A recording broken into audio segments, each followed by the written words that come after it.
La rencontre du bois et du feu, le sculpteur français Marc Lafollet expose à la galerie Degen Travel à Liège jusqu'au 9 septembre prochain. Nous ouvrons aujourd'hui son album.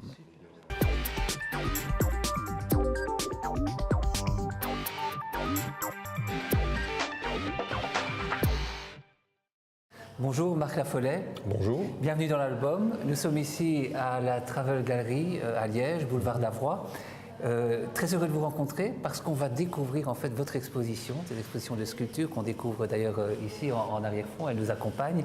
Vous êtes ici jusqu'au 9 septembre prochain. Oui. Et bien, vous connaissez le principe de l'album, on en a parlé. On a décidé de partir à la découverte de votre vie au travers de vos photos. Okay. Alors c'est un beau voyage, un long voyage qu'on va découvrir. On commence par la famille, c'est le premier thème que vous avez choisi. Oui, ok. Alors présentez-moi votre famille, les voici, ce sont vos enfants. Alors, ce sont mes 4 enfants, et, qui sont d'ailleurs, plus sur cette photo, en plus par ordre d'âge d'ailleurs. Juliette, Hugo, Tom et Perrine. On verra des photos après, on va voir qu'ils sont tous à peu près des artistes aussi pour beaucoup d'entre eux. Juliette, elle, c'est une artiste au sens dont c'est quelqu'un dont la vocation était plus d'aller vers la vie de famille, etc. D'accord. Voilà.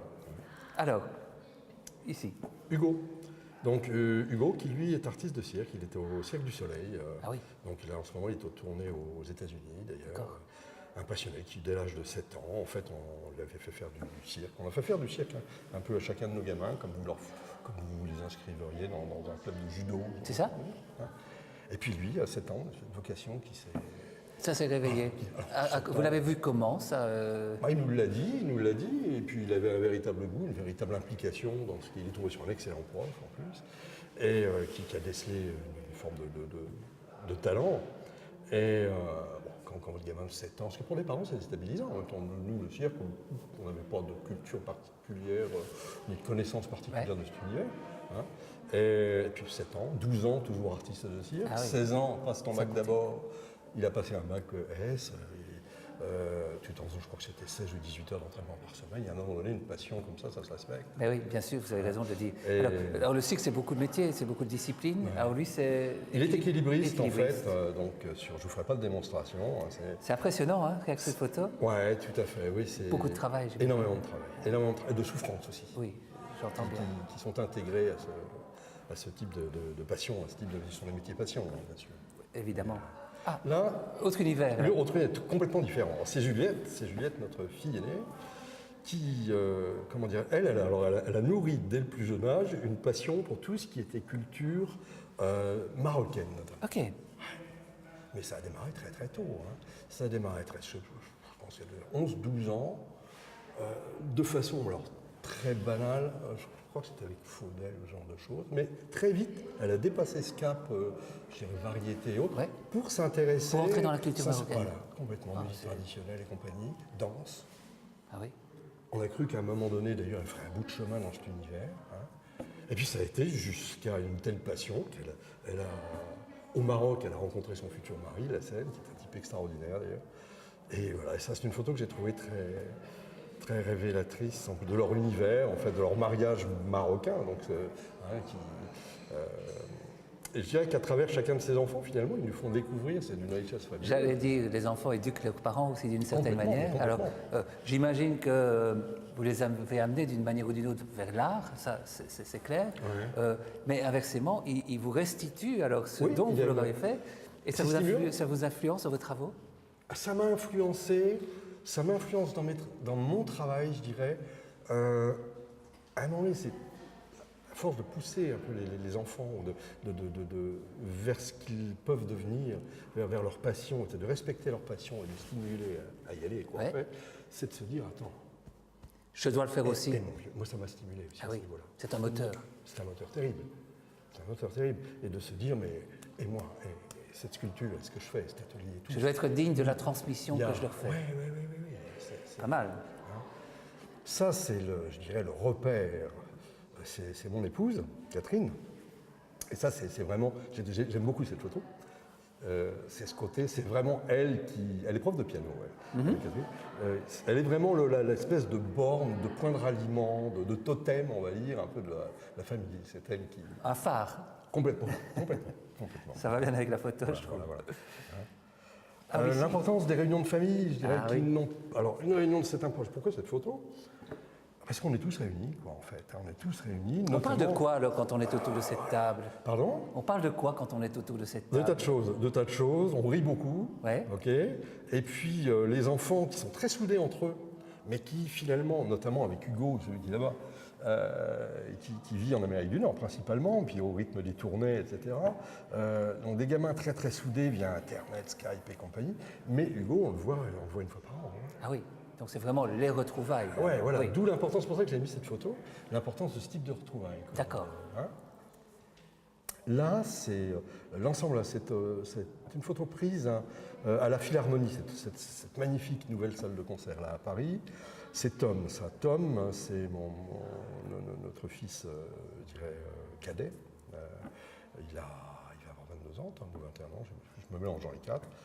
Et qui est donc au CNSM, Conservatoire National Supérieur de Musique et de Danse de Paris, qui fait donc une carrière de musicien classique, mais parallèlement aussi de jazz. Hein. Et là, c'était un soir avec l'orchestre intercontemporain. D'accord. Voilà, un ensemble intercontemporain. À nouveau, les quatre loupiaux là, réunis. Et le voilà. Tom, voilà la facette jazz. D'accord. Jazz, au jazz rock. Il compose également, il écrit. Vous aimez la musique? Oui, j'adore la musique. Qu'est-ce qui vous inspire? Au niveau musique? Oui. Au niveau musique. J'ai une palette relativement large, finalement, en termes de... Je peux, aussi bien si je prends l'atelier, pourquoi je parle de l'atelier, parce que j'y passe énormément de temps, je peux aussi bien écouter du chant grégorien que du Bach, que du jazz. J'ai fait pas mal de jazz. J'aurais souhaité, moi, à la limite, je suis un pianiste de jazz frustré, c'est-à-dire que j'étais tellement mauvais que j'ai pas pu faire bien. D'accord. Hein, mais ça a été quelque chose qui me... Ça reste quelque chose qui me touche énormément. Donc vous travaillez en musique? Oui et non. Il y a des moments où le silence. Le silence est très important aussi. Ah, c'est une forme de musique, hein, le silence. Mais exactement. C'est le creuset d'où émane la musique, le silence. Hein. Donc il y a des moments de pause et puis des moments où le son remplit l'activité. Perrine, qui est notre dernière, qui elle est au cours Florent, là, théâtre. Voilà. Et là, bon, c'est une photo que j'ai piquée à son insu, d'ailleurs, sur son Facebook, où elle est en répétition, donc au cours Florent. Voilà. Alors, c'est quand même impressionnant. 4 enfants, 4 univers. 4 univers, ah oui, tout à fait. Et eux partagent aussi beaucoup de choses, j'imagine, entre leurs univers. Ils partagent beaucoup, ils s'épaulent, ils s'écoutent beaucoup. Il y a une espèce de solidarité entre eux à laquelle ma femme et moi sommes très très sensibles. C'est-à-dire qu'à la limite, ils ont un groupe de discussion duquel nous ne faisons pas partie. D'accord. Ça, c'est très bien, ça d'ailleurs. Hein. Il y a vraiment allez,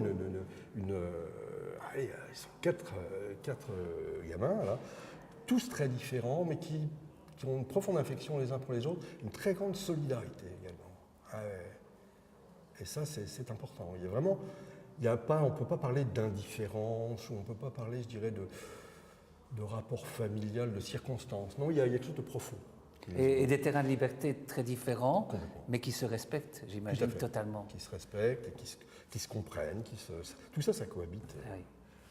Chapeau, hein. Je crois que c'est l'une des plus belles réussites de ma vie. Quoi. Ah bah félicitations, je comprends bien. Hein. Alors ici, c'est le spectacle du Cercle du Soleil dans lequel Hugo travaille actuellement. Là, il est en tournée sur les États-Unis pour 2 ans, je crois. Après, il partira en Australie. Il fait le tour de la planète. On va le voir au mois de décembre. Et on meurt d'envie de voir il sera à Los Angeles au mois de décembre. On va le voir. Vous partez là-bas. Là, je dirais, c'est du champêtre. J'habite au milieu des champs ou presque. Et c'est mon univers. Alors, on est où en fait? Là, on est chez moi. Du côté de... Du côté, là, en Picardie, dans la Somme, à la limite de la Somme et de l'Oise, à 25 km au sud d'Amiens. On n'est pas très loin. Voilà. Quasiment voisins. Exactement. Voilà. Oui, c'est vraiment... Alors là, vous avez la maison, et là, derrière, le toit que vous voyez, c'est mon atelier, en fait. Ah oui, ok. Là, on change complètement Oui. de registre. Là, on part voyage, un voyage qui m'a énormément touché, c'est Madagascar, que j'ai découvert étant invité à un mariage, en fait. C'est tout simple. Alors, parlez-moi de Madagascar, moi qui ne connais pas cette île. Ouais, alors Je connais de Madagascar. réputation, mais... Moi, c'est un pays qui ne mérite pas ce qui lui arrive, je dirais. Et ce qui m'a beaucoup touché, c'est la facilité d'entrer en relation avec les gens, Oui.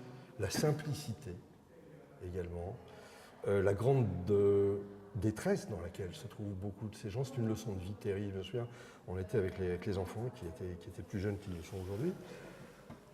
Et ça amène à relativiser énormément de choses, de voir des gens qui arrivent à trouver malgré tout cette joie, cet entrain, en vivant des choses qui sont extrêmement difficiles, extrêmement dures. On a eu la chance, quand on a fait ce voyage, au début j'étais réticent au fait de prendre, on m'avait conseillé de prendre un guide, c'est-à-dire quelqu'un qui a une... Et par principe, j'y étais assez réticent. Mais bon, on l'a fait, on a eu raison de le faire, on est tombé sur quelqu'un qui nous a bien compris, bien pigé. Et finalement, on a vu plein de choses touristiques, je dirais, qu'on n'a pas vues. Le site de pôle touristique, on ne l'a pas vu. Mais par contre, on est allé dans la brousse, on a rencontré des petits cultivateurs, on a rencontré des gens, on a parlé. Et ça a été, mais c'est comment dirais-je, un voyage qui m'a profondément touché, à tel point qu'à un moment donné, on avait plus ou moins monté un projet, en fait, le projet de monter quelque chose qui viendrait se greffer sur un village, etc. Bon, bref.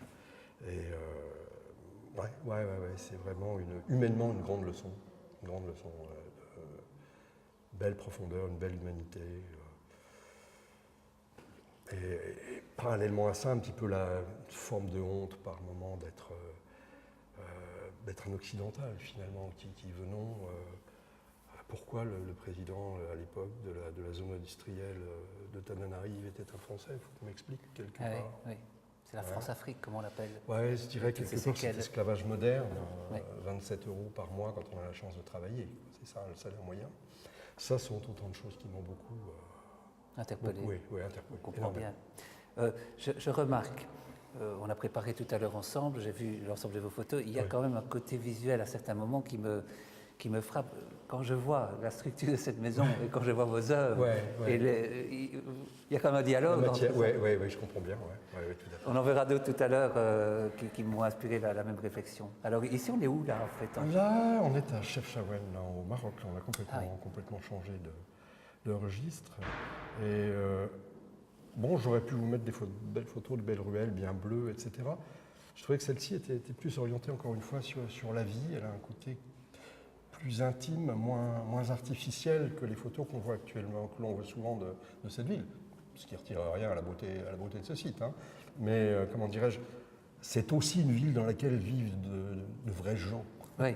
Voilà. Il faut passer au-delà de l'aspect esthétique des choses. C'est vrai qu'il faut faire souvent ça, parce que sinon c'est un peu simple. Là, on retourne à Madagascar, on est près de Tamatave, et cette photo, on avait dormi je voulais éviter les hôtels, etc. et tout, et on avait atterri dans une espèce de paillote un peu qu'on nous avait loué pour 2 nuits.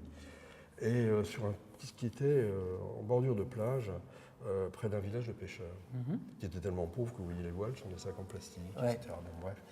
Et cette photo, elle a été prise le jour du tsunami. Donc on est sur l'océan Indien. Okay. Il faisait pas beau, comme vous pouvez le voir là. Et on a reçu énormément à l'époque de messages, où êtes-vous? Bon, on n'a rien senti à part un mauvais temps. Mais c'était le jour du tsunami, oui. Okay. C'est pour ça que je l'ai mise. C'est symbolique. On change complètement d'univers. Alors, là, il fait froid là-bas. Là, vous êtes au Québec, là, pas très loin de Montréal d'ailleurs. Et j'avais trouvé sympa cette petite cahute. Vous savez, ils font la pêche, c'est installé sur les lacs gelés. Ils font des trous dans la glace. Oui. Et ce que j'ai aimé, ça a été le côté cette espèce d'îlot de vie, au milieu de cette espèce de grand isolement. Je trouve que le froid, c'est comme le désert aussi. Ça révèle les choses. Comme une sculpture est révélée par l'espace, je trouve que l'être humain, la vie, s'est révélé par un certain dénuement, au sens, je dirais, noble du terme. Hein. Et le froid, le grand froid, la neige, la glace, au même titre que le désert, font partie pour moi de ces conditions-là. On reparlera tout à l'heure du dénuement par rapport à ce que vous faites aussi. Oui, Ce sera important, ça. On le note. Hein. Alors, oui, alors là, c'est moi, de dos, en train de regarder J'ai une maison. des annonces de... Vous voulez vous installer au Canada? Ouais, tout à... Réellement, C'est-à-dire que ça a été très loin. Le projet a existé, je voulais monter un atelier-galerie à Sherbrooke. Pourquoi Sherbrooke? Parce que c'est tout près de la frontière US, hein, ça m'intéressait aussi. Ça reste au Québec. Ouais. Bon, je parle pas mal l'anglais, donc c'était intéressant cette proximité des États-Unis. Par contre, ma femme, l'anglais, elle le maîtrise beaucoup moins. Donc, on est au Québec, on y parle français.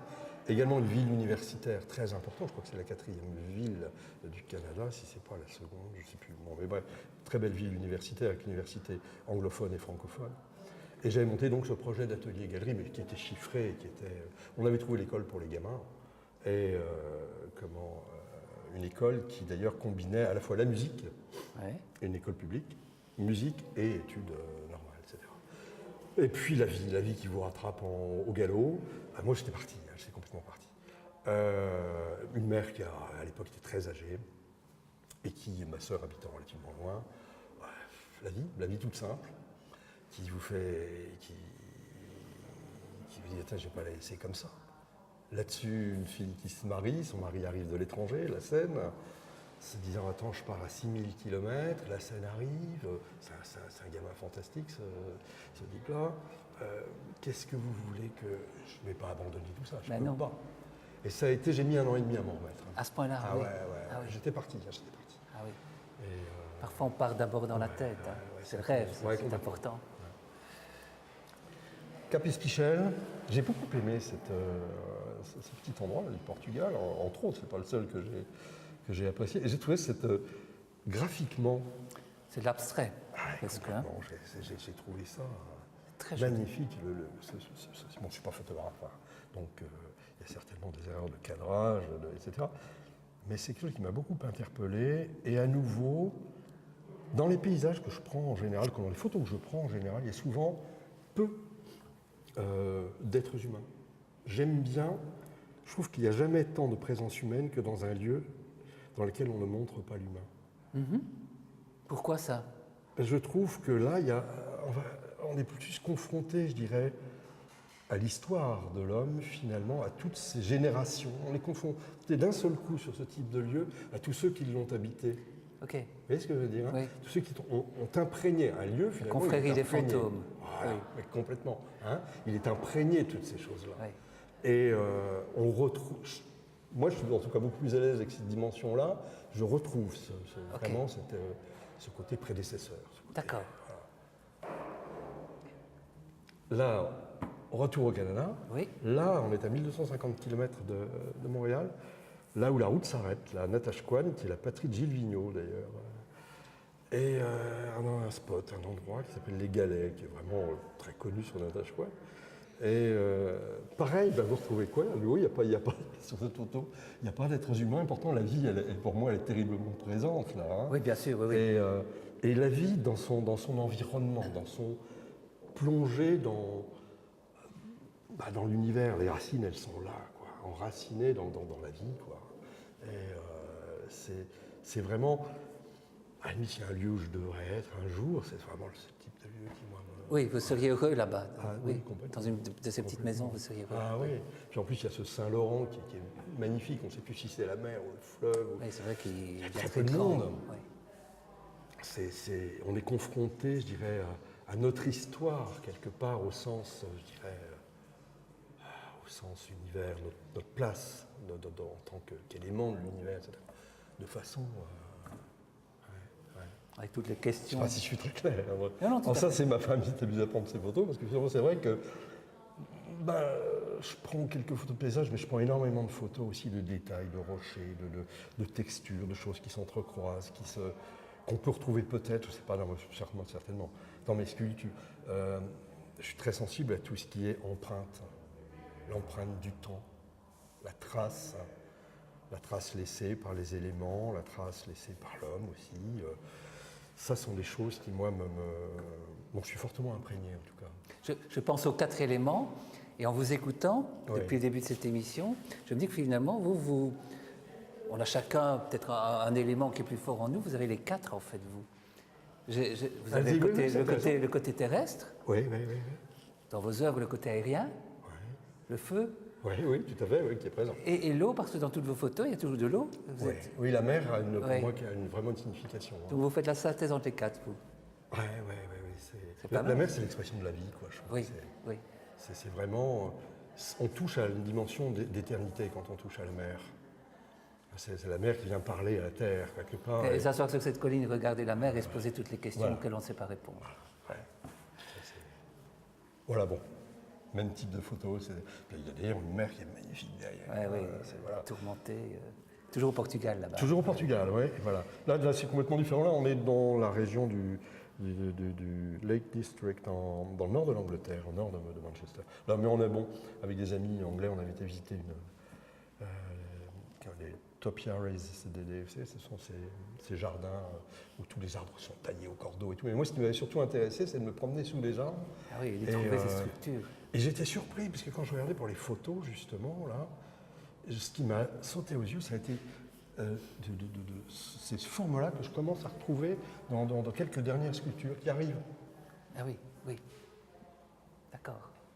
Oui, ça c'est Mais une surprise pour pour moi. un sculpteur, la nature, c'est une fameuse Ah oui, concurrente. oui, tout à fait, oui, tout à fait.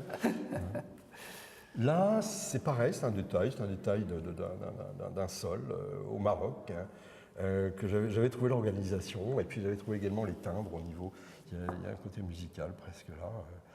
J'avais trouvé que Le jeu de la lumière. En le jeu de la lumière est très intéressant, est très beau, c'est très doux. Voilà les fameuses photos. Les fameuses photos, donc pour moi, ce sont les tableaux. Hein.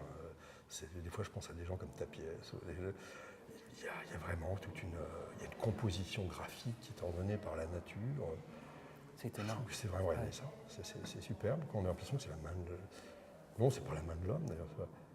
Là, je pense qu'il y a une composition même, qui a été faite par. Et regardez, toutes ces des toutes ces couleurs. nuances, on est vraiment sur ces strates. Et encore une fois, c'est marque du temps, cette histoire, cette nature. Ça rend très humble en fait quand on. Ah oui, parce qu'on sait que tout ça a été composé, il a fallu tellement de temps pour arriver par le hasard à composer de... Ça, c'est un tuyau, ça j'ai dû penser ça à Lorient, je crois. C'est un tuyau rouillé, ça. Ah oui. Bon, okay. Mais je trouvais que c'était un travail aussi de la nature et tout, un travail intéressant, hein. À nouveau du minéral, là. Et là, il y a un mouvement, là. C'est étonnant, hein. C'est superbe, c'est superbe. Hein. Là, on est sur des choses très... Là, c'est une composition, hein. C'est carrément... Ouais, c'est vraiment... Là, c'est différent. Ah oui. C'est Montréal, ça. Et c'est une photo que j'avais prise quand mon fils, je l'avais accompagné quand il passait son concours pour l'école il a fait l'école du cirque de Montréal. Ouais. Et puis quand il passait, ça dure 4 jours, et il faisait un temps terrible au niveau, la tempête de neige et compagnie. Et je suis très sensible, pas uniquement à Montréal, mais notamment dans nos grandes villes, etc. Ce qu'on appelle un peu la poésie urbaine, les petites cours, un angle de vue qu'on porte à un moment donné sur un détail de choses, une fenêtre, etc. Et ça, c'est une photo qui m'avait cette espèce de jeu des lignes là. C'est quoi exactement en fait? En fait, ce sont des voitures qui sont ensevelies sous la neige. Oui. Et on a ces lignes graphiques qui sont des escaliers. C'est que toutes les façades des maisons ont ces escaliers qui montent. Et voilà, c'est cette espèce d'entremêlement, d'enchevêtrement. Il y a un côté très graphique également que j'avais bien aimé dans cette photo. J'en ai plein, des photos. Alors ça, Ah oui. ça c'est un ami qui me cherchait un matin. Parce que j'ai des gens à l'atelier, je dois habiter un tout petit village, 120, 124 habitants, je crois. Et les gens, pas forcément du village, mais de l'alentour, me proposent par exemple, tiens, on met un arbre par terre. Et lui, il a un coin de bois qui n'est pas très loin. Il dit, tiens, je voudrais voir avec toi, ça peut peut-être t'intéresser. Et puis il m'emmène voir un arbre qui était couché, etc. Et je tombe, moi, sur ça m'a... Vous savez, il y a des choses comme ça qui on s'y attend pas, et ça m'a surpris, quoi. Ça m'a... Une espèce de présence, j'avais l'impression de... Vraiment un gardien, comme un gardien bienveillant. Une espèce de présence enracinée dans le sol. Et ça a donné... C'est rare que je représente quelque chose. Il est là-bas, en fait. Il est là, c'est lui. Je l'appelais le bienveilleur. Le bienveilleur. Ah oui. Et qui est cette pièce... cette espèce de bienveillance dont on a diablement besoin. Oui, Hein? c'est le jour. Oui, effectivement. c'est d'actualité. Et comment dirais-je, vraiment cette bienveillance sur une espèce de regard qui n'est pas un regard méprisant, du tout, mais qui est un regard de sagesse qui nous laisse nous amuser à toutes nos futilités, toutes nos. Ouais, qui est très loin de l'essentiel, à mon avis. Et puis, voilà, il attend, il est dans l'attente. Voilà. Je vous laisse jouer, les enfants. Quand vous aurez compris, je serai toujours là. Ah oui. Voilà. À nouveau, source d'inspiration, on en a déjà un Oui. petit peu parlé, c'est un autre angle de vue. Alors là, on est dans l'atelier. On est dans l'atelier, c'est une image qui, vous voyez, j'ai l'air un peu plus jeune sur la photo. J'ai fait beaucoup, à un moment donné, de tournage sur bois. Je vais en refaire un petit peu d'ailleurs, où je tourne de grandes vasques, j'en Oui. tourne de plus grandes que cela aussi, où je tourne aussi des sculptures murales. Je m'en sers aussi pour des grandes sculptures murales, des panneaux. Et j'y mets le feu. Pour beaucoup d'entre elles, Voilà. le feu. Alors le feu, c'est aussi bien dans la sculpture pure que dans le tournage. J'y suis venu avec le tournage sur bois, en fait, au départ, pour révéler la matière, révéler les défauts, etc., du bois, la vie, là, ces craquements. Et c'est quelque chose qui, moi, me amène cette part. Ça, voilà un exemple de pièce tournée. Voyez-vous, moi, ça me touche beaucoup, en fait, hein, toute cette... comme scarifié, comme... il y a un graphisme qui se crée, quoi, une expression qui se crée. Ouais. Et également, c'est-à-dire qu'on est à la limite d'une rupture de la pièce, de l'accident. Hein, c'est sur ce type Oui. de choses. Hein, donc, ce sont des pièces qui deviennent rouges. Vous- elles allument un feu à l'intérieur. C'est ça. Hein, je mets Et le vous doigt, savez jusqu'où vous pouvez aller vous, il y a- l'expérience c'est au feeling. Il y a des moments où j'ai des problèmes. Oui, ça arrive. pète. Ça arrive. Ah oui. Hein. Et ça, c'est une sculpture qui s'appelle « Mais la nuit va bientôt tomber ». Alors, très différente. Pourquoi s'appelle-t-elle comme ça en fait? Mais parce que, en fait, j'étais en train de sculpter une fin d'après-midi, c'était un week-end, je ne sais plus, un samedi ou un dimanche. J'étais en train de la terminer. Et j'étais parti de visage à la Modigliani, ces formes-là, très, très pures. Et j'y voyais quelque chose de presque monacal, hein, de sérénité. Et ma femme m'appelle, me dit, écoute, tu travailles encore longtemps? Je dis, oui, j'en ai encore pour un moment et tout. Mais la nuit va bientôt tomber. Vous aviez trouvé le nom. Voilà. Mais la nuit va bientôt tomber. C'est une des rares pièces qui a un vrai nom. Alors ça, c'est de mon atelier. Il y a deux parties. Là, on est au premier étage. Ouais. Et là, c'est la partie, on voit une moitié ou un tiers là, du premier étage, qui est la partie dans laquelle je dessine. Je fais des encres. Dans ces encres, certaines sont faites, je dirais, à la main, quoi, quelque part, les pinceaux. Et d'autres, en fait, je viens imprimer des surfaces de sculpture, ou alors je sculpte des pièces de bois, comme des matrices, en fait, que je travaille à la meuleuse, à la tronçonneuse, etc., que j'imprègne d'encre et sur lesquelles je viens maroufler. Ah oui. On en verra, je pense, quelques exemples. Et là, c'est mon univers, c'est mes bouquins, c'est aussi tout ça. C'est là que je lis, c'est là que voilà. C'est votre bulle, si je puis dire. Et le voici le Oui, bienveillant. tout à fait. Lui, en cours de... Là, on est au rez-de-chaussée de l'atelier. Et là, il est en cours de travail. Ouais. Ce sont des moments, ça, où je commence à faire connaissance avec la pièce, quoi. Là, il y a une relation avec un morceau de bois, en fait. Hein. C'est de la vie, hein? Oui, tout à fait. Il y a une relation qui s'établit, et il y a des grands moments de doute, hein, parce qu'on ne sait pas très bien où on va. La sculpture, c'est de la prise de décision en permanence, quoi. Je dirais comme la peinture, à la différence, j'ai besoin, moi, des deux, finalement. J'ai été longtemps que sculpture, je suis venu plus tardivement à la représentation sur papier. Pas sur toile, sur papier. Je ne suis pas à l'aise sur une toile. Pourquoi Papier, j'ai besoin de ce côté matière, j'ai besoin de ce côté. Oui. D'accord. Toujours. Hein. Je suis un peintre qui dessine, je suis un sculpteur, pardon, qui dessine. Je ne suis pas un peintre. Ok.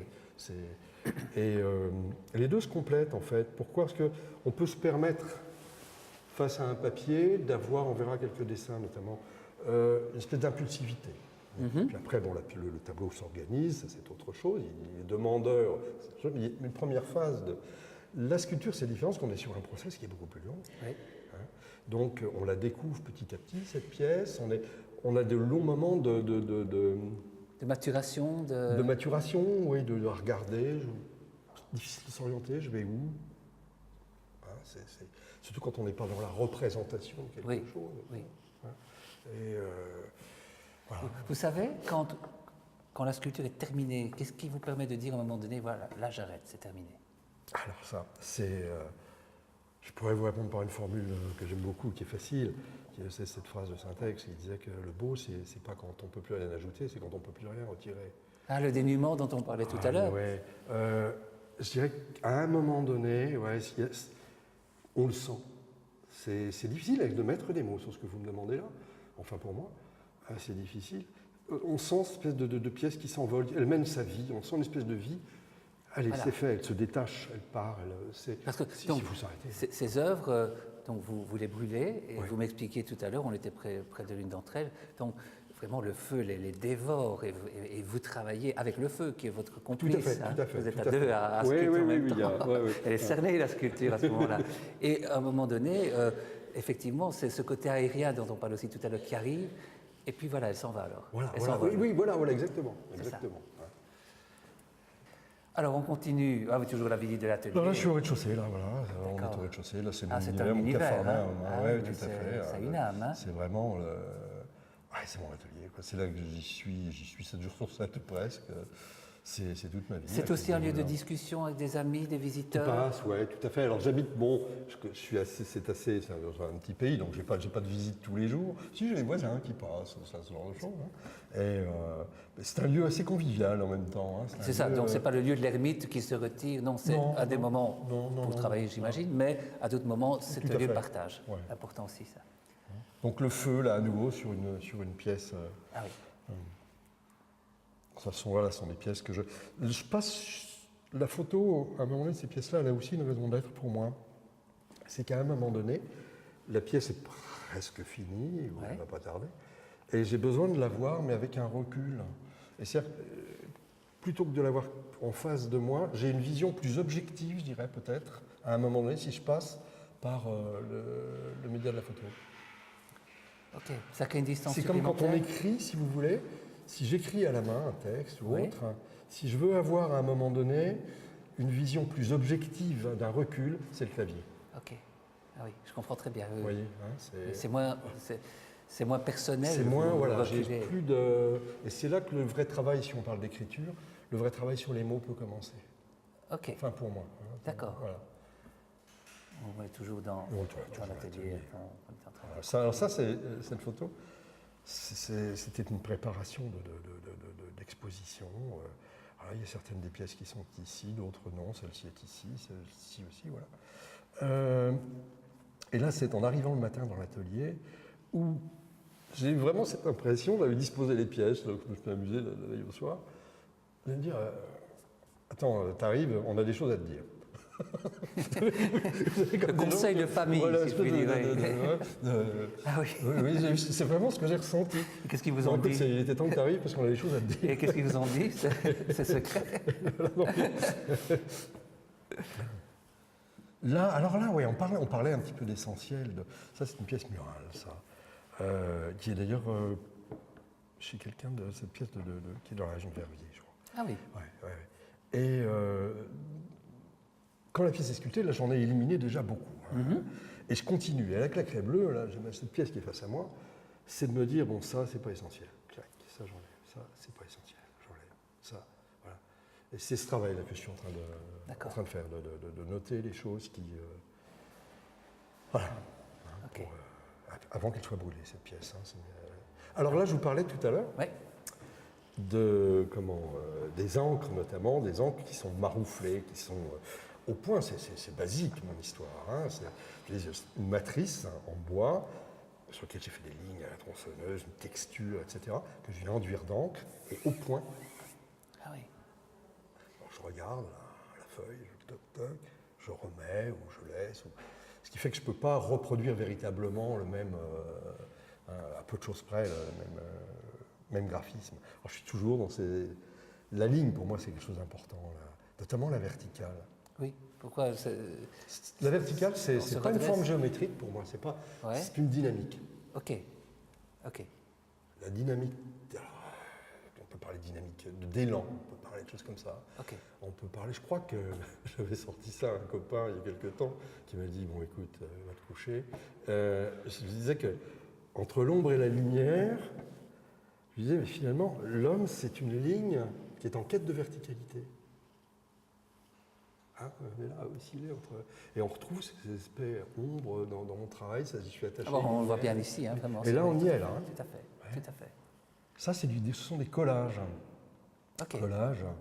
Je travaille avec des pigments, et également les formes, je travaille sur avec des, comment dirais-je, des fusettes de thé, vous savez, ces sacs de thé que je fais sécher, que je découpe, etc. Puis après que je déchire, que je pigmente, etc. Ok. Voilà. On est proche de mes sculptures, Oui, en fait. il y a des liens. Hein. Dans l'esprit, ouais. Il y a des liens, effectivement. Ça, voilà. Ça, ouais, là, on part plus sur le tableau. Là, ce sont des techniques mixtes, en fait, entre encre. C'est ce côté, justement, qui, moi, me fait beaucoup de bien, justement, entre deux sculptures.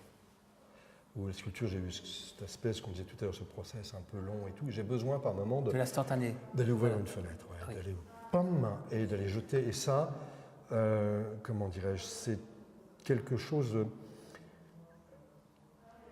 Ce tableau vient d'une espèce de révolte intérieure, en fait, que j'ai eue, que j'ai toujours d'ailleurs, face à tous les phénomènes, je dirais, migratoires et compagnie, la façon dont l'homme est capable de maltraiter l'homme. C'est quelque chose qui me. Et je me suis dit, mais qu'est-ce que je peux faire de tout ce désastre, de tout ce. Et comment dirais-je. Et je me suis dit, comment aller vers le beau. Et l'esprit, c'était, je pose des guirlandes sur les ruines des maisons, quoi. Et de me dire, vous voyez, c'est. Voilà, je pensais, j'avais une espèce d'image quand j'ai fait ça, qui me minait un peu. C'était, imaginez une espèce de village qui vient ou ville qui vient d'être bombardé, qui vient d'être explosé, et les avions sont à peine éloignés que vous avez déjà des gamins qui se remettent à jouer dans la rue, quoi. Ça, c'est quelque chose qui me. Voilà, c'est cette espèce de mariage des deux qui me. Voilà. Je ne sais pas si je suis clair. Non, c'est très clair. Voyez, Oui, hein, bien sûr. et qui, moi, me touche énormément. Ça, voilà, ce sont les hommes qui dansent. Ça sont les choses que je jette comme ça sur le papier qui me. Voilà, là on est aussi toujours dans ces choses-là, avec des codes de couleurs en fait. Hein. Pour moi, tout l'être humain, l'être humain c'est l'être humain, d'où qu'il vienne et d'où qu'il soit, quelque part. Donc on a tous, il y a toujours ces toges qui sont dans les jaunes et puis ces figures qui sont dans les orangés, et ces maisons, ces portes, ces maisons détruites, ces maisons qui. Voilà. Hein. Là, voilà, ça aussi, c'est plus sur la découverte d'un univers, est-ce qu'il est hospitalier, est-ce qu'il ne l'est pas, je ne sais pas. Solitude aussi, voilà. Et on revient, on est au Portugal, là. On est au Portugal. Ça, ouais. C'est comme on verra aussi là, comme la Côte Sauvage, je dirais, c'est des moments de ressourcement terribles. Sur la petite terrasse qu'on voyait là, je me disais, je vais faire mon atelier. Ah oui. C'était à moitié désaffecté. Voilà. Et ça, là, on est sur la Côte Sauvage, près de Quiberon. Et mois de mars-avril, il n'y a personne. Ah oui. Et là, vous avez des toutes petites criques qu'il faut descendre, et puis on peut passer des heures. C'est là qu'on ressent, qu'on se dit, mais comment vous exprimez ça? Mais je fais partie de ça, quoi. Quelque part, ce qui fait battre mon cœur, c'est exactement la même énergie que ce qui rythme les marées, quoi, en fait. Oui. Et on n'enferme pas le vent dans une boîte d'allumettes, quoi. Et je dirais, voilà, ce sont ces choses qui... On touche à l'éternité, on touche à ce que nous sommes vraiment, quoi. Et jamais, ce que je me dis, jamais la mer ne s'est lassée du rythme des marées. Continue. Parce que je trouve... C'est important parce que là, on retrouve la dimension, je dirais, comment dirais-je, de l'homme par rapport à ce dont il émane, ce qu'il en est le gardien, finalement, de toutes ces choses-là. Et ce qui est très grave, c'est quand, je vais prendre une image, c'est quand la feuille se prend pour l'arbre. On n'est que des feuilles. Et quand la feuille se prend pour l'arbre, elle se coupe, elle devient, on se met à raisonner sur du court terme, sur du fun, sur du... Ok. Ouais. Mais je crois qu'il faut avoir conscience. Et c'est un endroit, ça fait si longtemps que j'ai pu été, mais j'en ai souvenir, un endroit magique, et pourtant entouré de lieux très touristiques. Oui. Hein, c'est vraiment petit, c'est 20 km cette côte sauvage, ou un peu plus, je ne sais plus. Mais c'est vraiment, c'est magnifique. C'est déchiqueté, c'est beau, quoi. Et c'est sans artifice. Oui. Puis vous dites que le vent, les embruns, tout ça, mais dedans, ce vent, il a balayé tous les continents. Il y a toutes les langues, toutes les mélodies dans ce vent. Voilà. Déjà, ça, ce sont les choses qui me touchent terriblement, quoi. Ah, je comprends bien. Ça c'est une photo importante, si j'ai bien compris. C'est une photo importante. J'avais une saturation. J'avais participé, accompagné une galerie avec laquelle je travaille en France, dans beaucoup de salons. Et j'ai fait une overdose de salon. Ah oui. Ah ouais, une overdose. C'est quoi une overdose de salon? C'est-à-dire qu'à un moment donné, je me suis demandé, entre le mercantilisme et la sincérité, où se trouvaient les choses, quoi. Quelque part, j'ai fait une saturation de l'art, c'est pas vouloir s'inscrire dans une tendance, quoi. Vous pensez à qui, là, par exemple, comme artistes qui vont là-dedans? Des Castans, des gens comme ça, je ne veux pas médire, mais j'en ai marre de voir des taxis jaunes des tableaux avec des taxis jaunes sous la pluie, les rues de New York. Bon, ok, j'aime New York. Hein, bon. J'en ai marre de voir des Mickey, des Marilyn Monroe, Jeff Koons et je trouve qu'on confond tout, et c'est dramatique parce que on confond tout à une époque où je trouve on entend souvent il y a une perte terrible au niveau de la culture. Ok, vous allez l'entendre. Mais je pense qu'il y a surtout une perte terrible au niveau de la sensibilité, qui explique la perte éventuelle de la culture.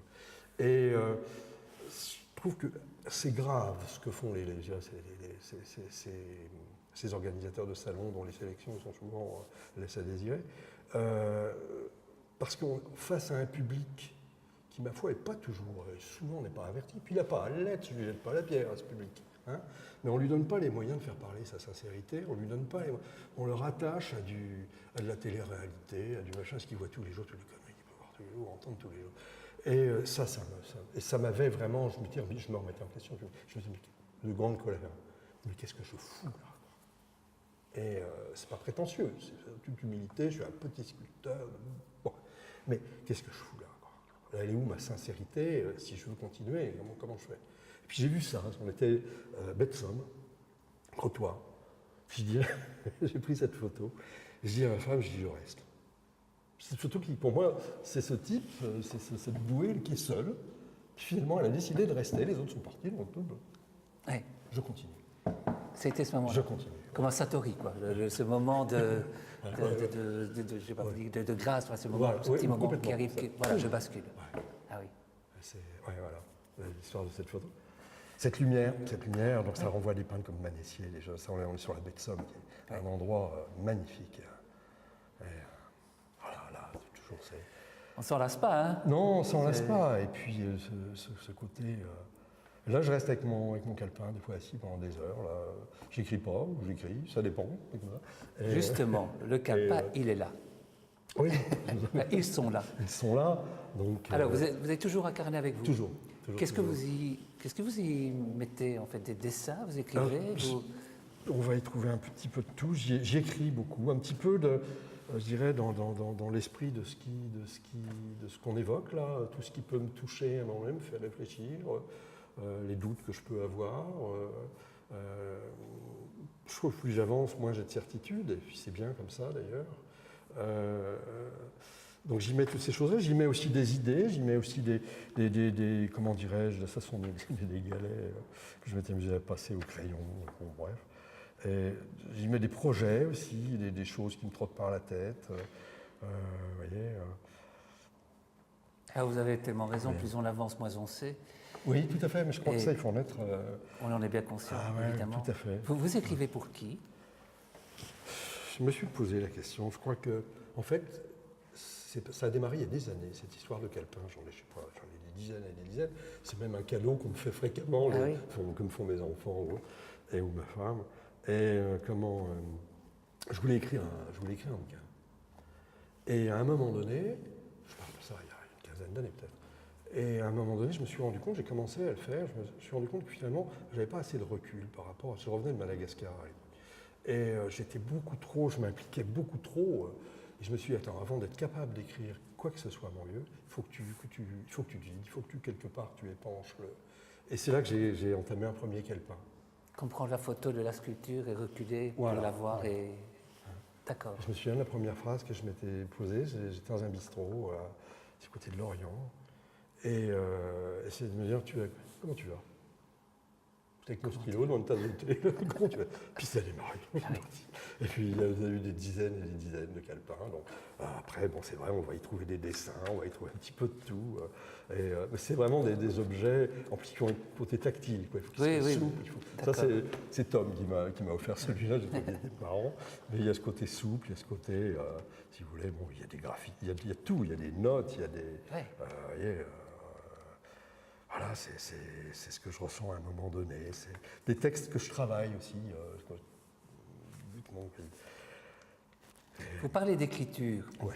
Il y a un livre, celui que vous prendriez avec vous pour aller justement vous installer sur la côte sauvage et regarder la mer. Ouais. C'est un livre de poésie. Ouais. Poésie française. Ouais. Alors, pourquoi l'avez-vous choisi? Alors, je l'ai choisi. Elle était dure, votre question. Pourquoi un livre? Comment ça, un livre, quoi?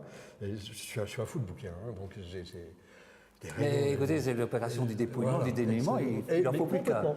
Et je l'ai choisi parce que, et d'une, j'aime beaucoup la poésie, et de deux, je me suis finalement, en emmenant un, comme c'est une anthologie, j'en emmène plusieurs. Ah oui, bien joué. Ouais, d'accord. J'ai bien compris. Et c'est vraiment le type de bouquin que j'ai dans une poche, et à un moment donné, je vais l'ouvrir un petit peu au hasard. Alors ici, on ne va pas l'ouvrir au hasard. On a sélectionné un petit texte. Vous avez sélectionné un petit texte que vous allez nous lire? Si vous le souhaitez, oui. Et c'était tac, tac, tac, tac, le voilà.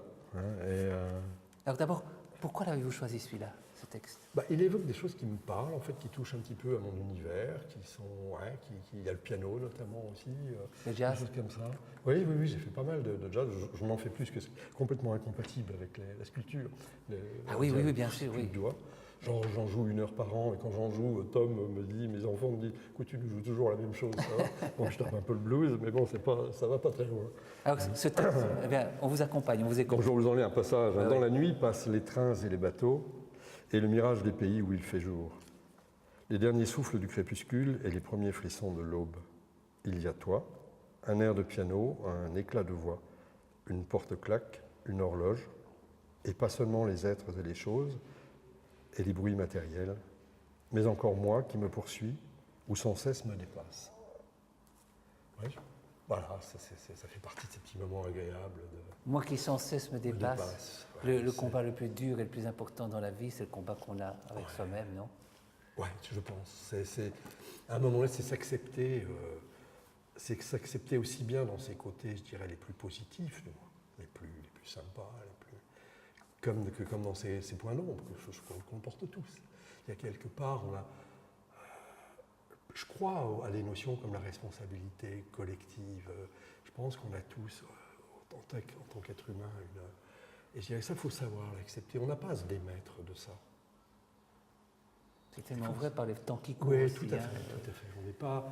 Le gros problème, on parlait de la feuille et de l'arbre tout à l'heure, c'est que l'homme se situe trop à l'extérieur des choses, pas suffisamment à l'intérieur. Je me souviens, nul n'est une île en soi-même, ne demande pas pour qui sonne le glas, il sonne pour toi. C'est un peu ça. Oui, complètement. Alors, mon jeu de cartes, pour terminer, un peu remuer. Parce que, je peux remuer? Oui, il faut le remuer, parce que sinon, je remue. ça fait partie des règles du jeu. Voilà, et vous prenez 2 cartes. Je prends 2 cartes. Et puis voilà, c'est lui qui fait la fin de la l'émission. première et la dernière. Hop. Allez-y. Quelle est votre phobie? J'ai une forme de phobie, oui. Je suis quelqu'un, je pense, je suis dans la rencontre, mais je suis aussi plus ça va. Je ne dirais pas que je sois dans mon monde, mais je suis dans une attitude d'écoute, de silence aussi, d'une certaine façon, même dans la musique. Pourquoi j'aime la poésie, c'est la sculpture, la poésie. La part du silence dans la poésie, c'est aussi une sculpture. Quand on dit, je sais plus qui disait, le silence, comment dirais-je, exprime ce que taisent les mots. Oui. complètement dedans. Et quelle est ma phobie? C'est quand je remets le nez dehors. Quand, après une balade sur la côte sauvage, je suis tout d'un coup confronté à la vraie vie, c'est-à-dire au type qui va me klaxonner parce que j'ai oublié d'eux, ou cette espèce de violence de la relation. Ça, c'est ma phobie. J'ai du mal avec, je dirais, avec une certaine superficialité. J'ai certainement aussi, moi, mes côtés très superficiels. Mais j'ai du mal avec cette superficialité débridée qui... voilà, c'est ma phobie, ça. D'accord. Ouais. Et la deuxième question? Quand le téléphone sonne, vous êtes plutôt heureux ou angoissé? Ça dépend. Deuxième phobie. Ça dépend. J'irais plus angoissé qu'heureux. Je suis heureux si c'est moi qui appelle. Ah oui, là vous avez la maîtrise du moment, du message. On dirait maintenant, on voit qui appelle. Donc voilà, donc si c'est quelqu'un auquel je tiens, un bon copain, un mes gamins, je suis très heureux, au contraire. Hein. Bon, quand je suis à l'atelier, j'y réponds pas au téléphone. D'ailleurs, je l'entends pas. Ah oui, c'est le principe de la bulle. Voilà, ouais. Dites merci d'avoir participé à cet échange. C'était passionnant, un excellent moment. Pour moi aussi. Je rappelle que vous êtes ici jusqu'au 9 septembre prochain, donc tout l'été. Donc il faut vraiment venir à la Travel Gallery ici, boulevard d'Avroy à Liège, voir vos sculptures. Ça en vaut vraiment, vraiment la peine. Voilà. On referme cet album. Merci encore. Merci à vous. Et puis nous, on se retrouve la semaine prochaine. À très bientôt.